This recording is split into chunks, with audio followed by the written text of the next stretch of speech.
Well, politics professor Rainbow Murray now joins us from Queen Mary University. As always, a pleasure to have you with us, Rainbow. We still don't have a prime minister. The sixth in under 2 years of Emmanuel Macron's administration. What is it taking for Emmanuel Macron to choose? Why do you think he's hesitating? I would say because he's worried about getting it wrong, because he's managed to get it wrong 5 times in a row. So there's a lot at stake, and he's already eliminated 5 contenders by having nominated them previously to no avail. So he's trying to find someone who can last at least longer than the predecessor, who was in office for less than a month. Ideally, he wants someone who can bring together left and right, find a compromise sufficient to get a budget passed, and keep Parliament together for another 18 months until the next presidential election. And the way things are going at the moment, and the visible acrimony between the different groups that are supposed to work together, that may just be an impossible task. Crisis? What crisis? Yes, indeed. So France has been in a state of turmoil, really, since Macron was re-elected in 2022 without a parliamentary majority. That crisis deepened after a snap election in 2024, which, rather than providing the majority that Macron had hoped for, only deepened the divides between Parliament and left it splintered between factions, none of whom had enough seats to govern by themselves, and none of whom was willing to govern with anyone else. And now that we're only 18 months away from the next election, people are starting to feel like they are better served just stepping back from power for the time being in order to be in a better position to take it fully when the next elections come around, none of which is conducive to the compromise that is desperately required, not just to bring political stability, but also to address the economic problems that France is facing. It has no budget. It has a large and spiraling deficit. Investors are being put off the country because of the ongoing political crisis. So if they can't get to grips with this and find some kind of stability, it's not only going to hurt the people in power, it's going to hurt the country's economy in the long term. And that's exactly reflected in the way that the stocks have ended the day in the down here in France. Rainbow, you talk about compromise. That is exactly the word which seems to be on everyone's lips, especially Emmanuel Macron. In fact, today he said there's a possible path to weave compromises and avoid dissolution. But on what is he basing that statement? I mean, 5 prime ministers have failed to find compromise, especially if he doesn't change his narrative, change his strategy and pick someone more towards the left, or even possibly more towards the right than he already has done from the center. What change is really going to bring about that compromise?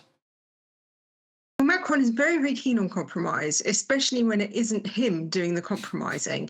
And that is the problem that everybody else has. They feel like Macron is asking everybody else to give up a lot of ground, while he himself seems to be standing his ground and playing the same cards over and over again. So we haven't seen him make much in the way of concessions to the left. They are desperate to see the pensions reform from 2 years ago overturned.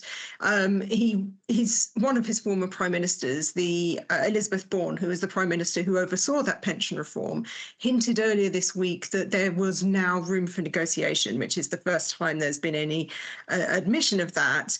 But that sounded so promising to the left, and then it turned out that all she was suggesting was that they could delay the reform until after the next election rather than scrapping it, which is what the left have been asking for. But the right aren't willing to take any of these sort of compromises to the left on board. They won't work with a left-wing government. A left-wing government won't work with a right-wing government. And so what Macron has done is sort of try to hedge his bets by staying within the centre ground, which is convenient for him because that's where his loyalists lie. But it's quite difficult to persuade everybody else that you are really pushing for change and for compromise when all you're actually doing is offering more and more of the same, being people from your own rather small group of politicians. So no one is really willing to make the difficult compromise is required to get people from a range of viewpoints to work together for the greater good. It just seems like kicking the can down the road to 2027 and just hoping that something sticks until your mandate ends. At the same time, then does this beg the question, if we are sitting here at the same place in a month and this next administration has hypothetically failed, is there actually a chance that Macron will change his position and call snap elections? Never say never. He has repeatedly refused the calls for him to stand down as president and call an early presidential election. And I think that would be an absolute last resort, which is why he keeps saying, right, one more chance, one more chance, one more chance, because he can't face the alternative, which is the end of his own career. But there is also the option of another snap election in Parliament.